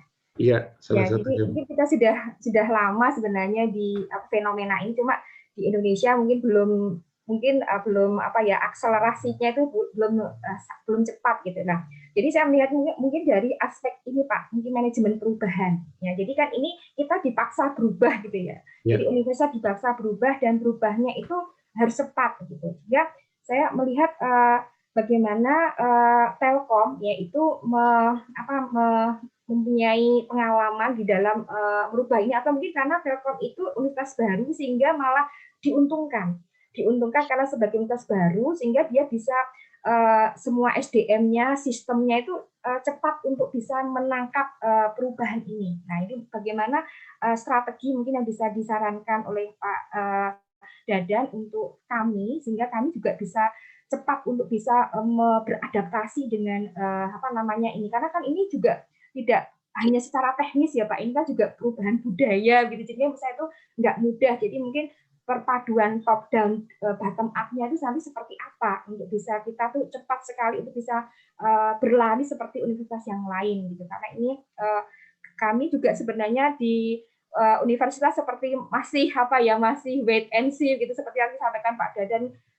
Kalau misalnya kita mengirimkan mahasiswa ke luar negeri, itu kan nanti secara finansial kita akan rugi, karena kita sebenarnya juga sudah melakukan itu, Pak, sebelum ada MBKM. WMS kita sudah punya kerjasama double degree dengan universitas di Korea, di Taiwan, dan itu implikasinya mereka akan bayar di sana, Pak. Jadi dia tidak bayar SPP di sinilah. Mungkin juga kekhawatiran itu muncul dengan adanya MBKM ini. Bagaimana kemudian kalau itu banyak yang keluar, nah ini ya pada nggak bayar SPP di UMS gitu ya Pak. Jadi ini salah satu yang kemudian membuat wait and see tidak bisa cepat untuk mengadopsi ini. Jadi mungkin itu kemudian poinnya saya pikir cukup ya, yang jadi supaya singkat padat jelas gitu. Terima kasih. Ya, terima kasih Bu Supatini. Jadi sebenarnya kami juga tidak baru-baru amat Bu Supatini. Kami kan juga tahun 2014 itu merger Bu dari 4 perguruan tinggi di Telkom gitu kan ya Bu ya. Itu sama. Itu sebenarnya sih sama Bu kesulitannya. Hanya kami itu terbiasa memang kami punya kontrak manajemen. Jadi kami itu sedikit seperti korporasi lah. Salah satu kontrak manajemen kami salah satunya adalah pemeringkatan misalnya dan sebagainya. Karena kami sadar bahwa pemeringkatan itu salah satunya berkaitan dengan MBKM Bu. Itu. Jadi kami sekarang juga setiap prodi, setiap fakultas punya kontrak manajemen gitu. Jadi itu kita kontrak Bu Supatini. Jadi mereka harus punya kegiatan ini. Bahkan semester depan kita berencana untuk bicaranya jumlah mahasiswa yang terlibat Bu. Nah terkait dengan itu Bu, memang tadi mahasiswa Merdeka Belajar Kampus Merdeka ini kami lebih mengarahkan ke yang kegiatan 8 kegiatan tadi Bu, bukan yang pertukaran pelajar atau double degree. Itu program yang saya kira pada prakteknya tidak banyak Bu Supatini, karena itu menyangkut finansial kan Bu Supatini. Jadi kita fokus kepada kegiatan-kegiatan yang sebenarnya bisa dilakukan oleh mahasiswa, sudah dilakukan oleh mahasiswa, tapi tidak kita akui SKS-nya.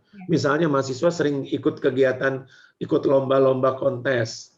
Coba kita hitung, kita tinjau balik. Jangan-jangan mahasiswa kalau ikut kontes robot misalnya kerjanya mungkin 6 bulan, penuh dedikasi dan segala macam, cuma dapat piala, bahkan kadang-kadang nggak dapat piala. Jadi ada banyak hal-hal yang sebenarnya bisa kita akui Bu. Kami juga kemarin di masa pandemik ini buat yang namanya program InnoVillage. Jadi mahasiswa itu di daerahnya masing-masing berkelompok 2-3 orang, itu membentuk satu kelompok mencari permasalahan yang ada di daerahnya. Lalu membantu, ada yang bikin website untuk pedagang keripik, ada yang bikin aplikasi untuk stunting, ada yang bikin aplikasi untuk pertanian dan sebagainya. Ternyata luar biasa Bu Supatini gitu. Jadi kita bahkan ada 100 kelompok dari 3 dan itu juga sangat dihargai oleh pemerintah setempat ternyata gitu. Itu contoh Bu Supatini. Jadi kita jangan fokus kepada program mahasiswa belajar di prodi lain gitu loh. Tapi fokus kepada kegiatan-kegiatan yang mendamai mereka ke industri dan kepada masyarakat Bu. Mungkin itu Bu Supatini. Ya, terima kasih Pak Dede. Sama Bu. Baik, kalau ini tadi banyak pertanyaan dari internal Fakultas Ekonomi dan Bisnis ya. Sekarang kita berikan kesempatan karena di sini ternyata audenya juga ada yang dari luar prodi manajemen dan di luar Fakultas Ekonomi dan Bisnis ya, dan juga dari LCM, kemudian dari saya lihat tadi ada yang dari kedokteran dan dari kesehatan, juga dari siapa ini? Mari Pak Farid Rahman atau Pak Dr. Arif kayaknya sepertinya lebih tanya terlebih dahulu. Pak Dr. Arif ya, monggo. Masih ngikutin? Saya hadir Pak. Oh, Pak Arif dulu. Pak, kalau dilihat dari susunan tulisan tadi Pak Arif dulu ya. Ya, boleh Pak. Maka Pak Dr. Arif.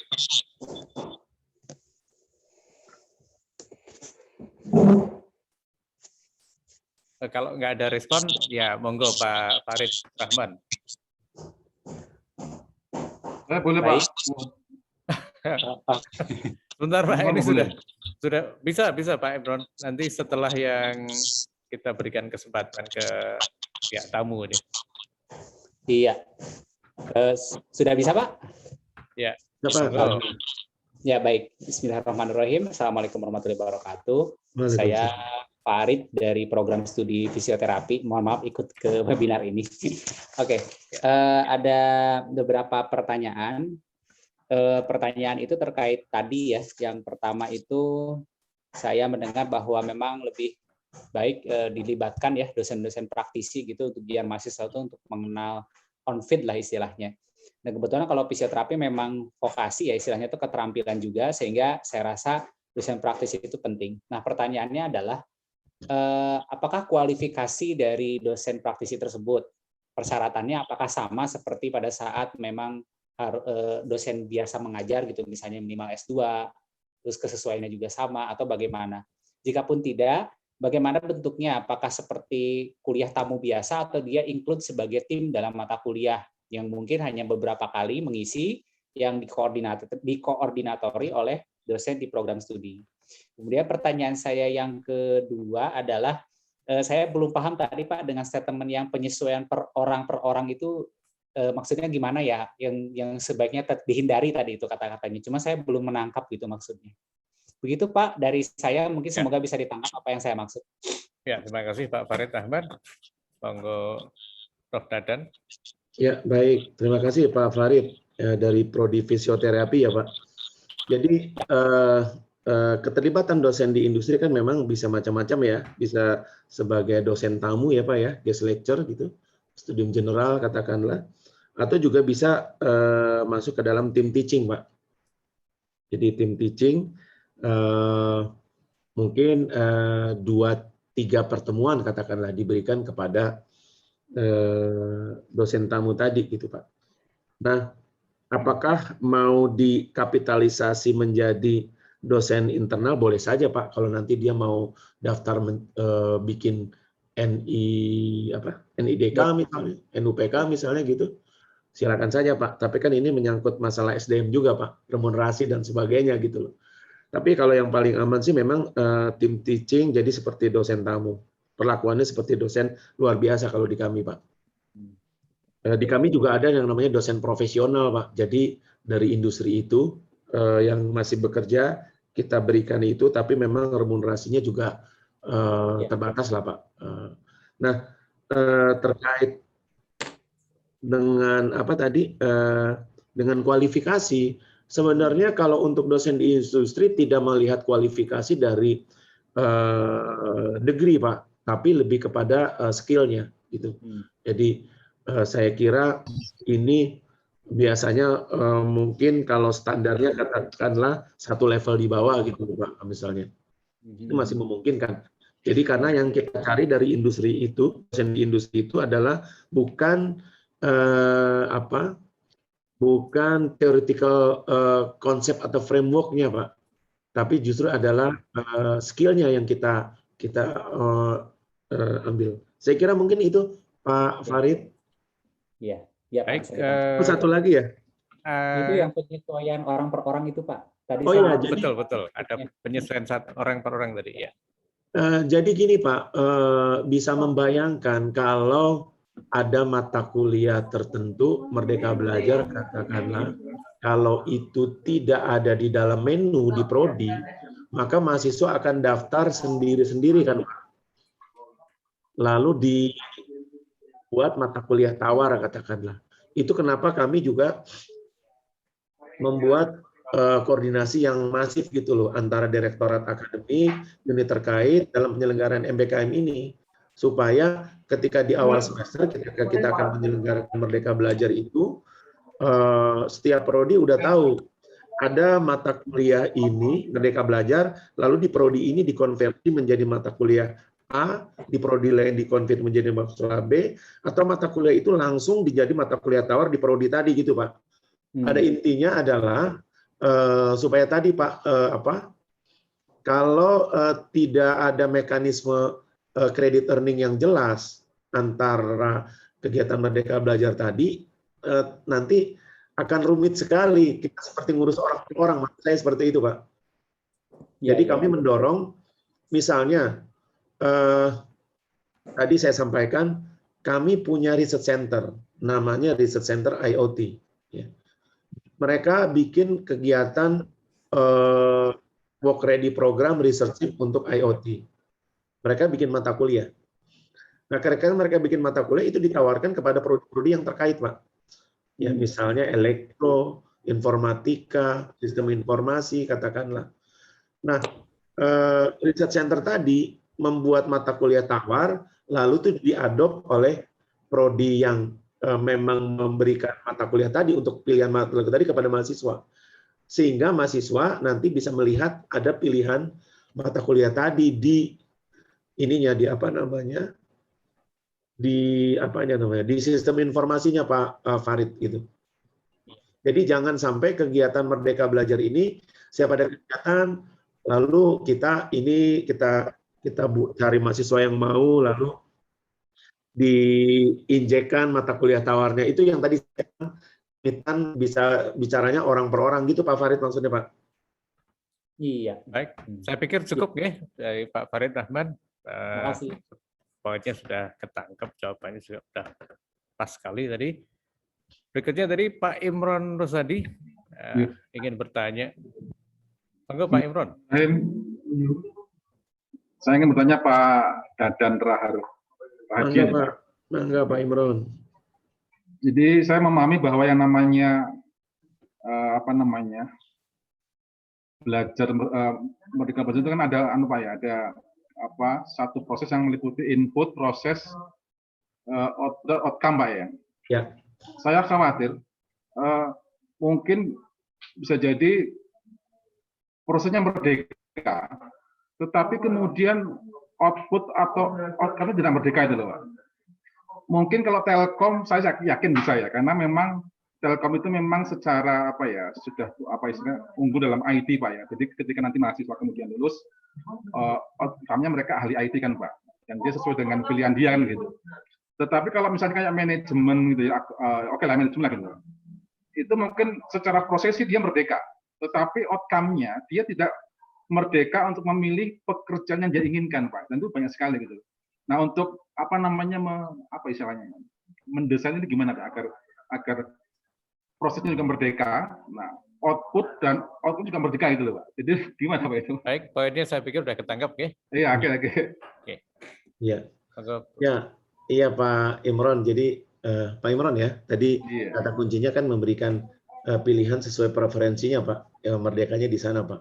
Okay. Jadi harapan kami memang itu ada. Tapi dengan yang 80 SKS tadi, sesungguhnya capaian CPL itu kalau bisa sudah bisa terakomodir 90%-nya gitu Pak Imron. Sehingga yang itu kan hanya nambah 20% Pak.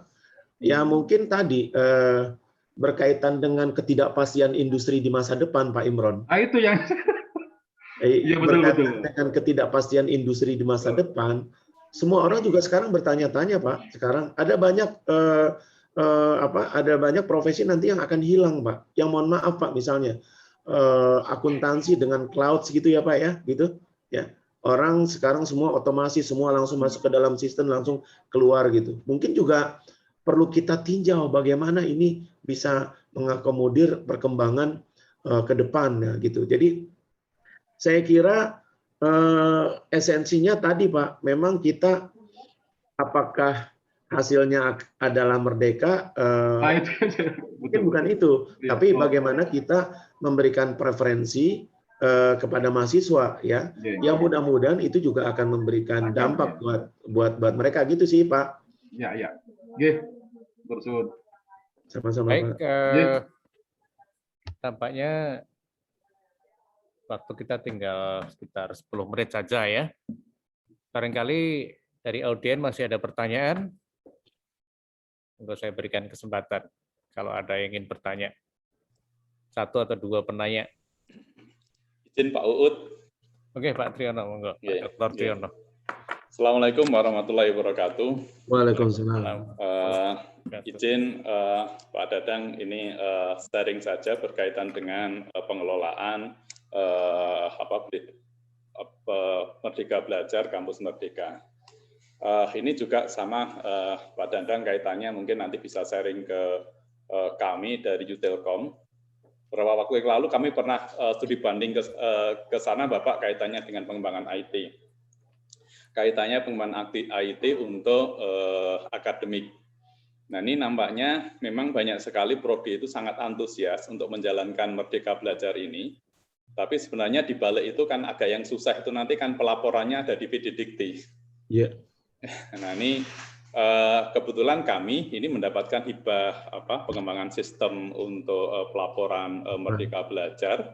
ini sedang running, mungkin nanti bisa sharing pengalaman. Sementara ini khususnya untuk magang itu kan tempat kami dikelola oleh biro kerjasama, sehingga nanti ketika menginjeknya jadi mudah. Ya. Tapi akan sangat susah sekali kalau itu masing-masing prodi. Dengan 60 prodi atau 40 prodi kan cukup susah dengan jumlah mahasiswa yang cukup susah juga. Nah, khususnya dengan kaitannya, problem utama itu kaitannya di pelaporan PDDikti. Kadang-kadang pelaporan sudah tutup, pelaksanaan magang atau apa itu baru selesai. Nah, sehingga ini nanti akan menjadi kendala ada di PDDikti yang menyebabkan bisa jadi mahasiswa itu justru tidak mendapatkan PIN karena keterlambatan pelaporan. Artinya kita harus membuka kembali pelaporan dan itu tidak mudah. Nah, untuk itu mungkin barangkali bisa sharing Bapak kaitannya dengan ini. Sebenarnya sebaiknya ke depan seperti apa. Kemarin kami juga sudah menjajaki dengan Gajah Mada, tapi nampaknya jangan-jangan kita memang harus hati-hati jadi pasar nanti kita ini. Nah, kemudian yang minta itu malah banyak perguruan tinggi, kadang-kadang mohon maaf yang tidak apple to apple. Ya, betul. Ini problemnya kan penyangga kita kan juga terus terang dari mahasiswa juga penyangga kita. Nah, ini banyak sekali antusias ini, tapi kendalanya dari tadi. Mungkin Bapak bisa sharing ke kami. Terima kasih Bapak, jazakumullah khairan. Ya, jazakumullah khairan Pak Triyono. Iya Pak Triyono, memang PDDikti ini apalagi belakangan ini juga sering bermasalah kan Pak Triyono ya. Jadi iya, betul. Kemarin kami tuh sampai ada pengajuan akreditasi itu ditolak karena tidak ada datanya Pak, gitu loh. Kan hilang itu datanya yang saya tahu tuh, wah, rumit sekali itu Pak. Ya, jadi memang dan patch-patchnya juga kan pelaporan itu juga kan berubah terus tuh Pak, gitu. Sekarang pun termasuk Merdeka Belajar ini juga nanti ada ada identifiernya Pak untuk mata kuliah Merdeka Belajar atau bukan gitu Pak, gitu. Ini juga terus terang kami di sistem informasi kami sekarang sedang bagaimana untuk membuat itu yang simpel Pak. Jadi sama seperti sekarang kalau kuliah di kami kan di sistem informasi dosen bisa memilih antara mau kuliah online atau onsite gitu Pak, gitu. Jadi nanti pun setiap kegiatan itu terutama yang Merdeka Belajar, mahasiswa itu dosen pengampunya itu akan khusus untuk Merdeka Belajar dan modusnya adalah modus mata kuliah Merdeka Belajar, sehingga kami berharap nanti semua sudah terdata. Nah, memang sistem sentralistik data ini penting Pak di dalam MBKM. Kenapa? Karena tadi menyangkut efisiensi dan juga masalah pelaporan gitu. Karena pelaporan ini kan yang mengelola Direktorat Akademik. Pengalaman kami sih memang seperti itu Pak. Kami kalau bicara dengan PDDikti sampai saat ini juga masih terus melakukan pendekatan supaya bagaimana kami punya sistem IT yang bisa mengakomodir salah satunya adalah Merdeka Belajar. Dan terus terang belum selesai Pak Triyono gitu. Masalah yang tidak mudah Pak. Jujur saya bilang seperti itu. Dan PDDikti pun kalau ditanya juga sebenarnya kurang detail jawabannya Pak. Jadi saya berpikir mereka juga sebenarnya belum punya konsep yang jelas nanti bagaimana sistem pelaporannya. Mungkin itu Pak Triyono. Pak Triyono sudah terjawab nggih? Iya.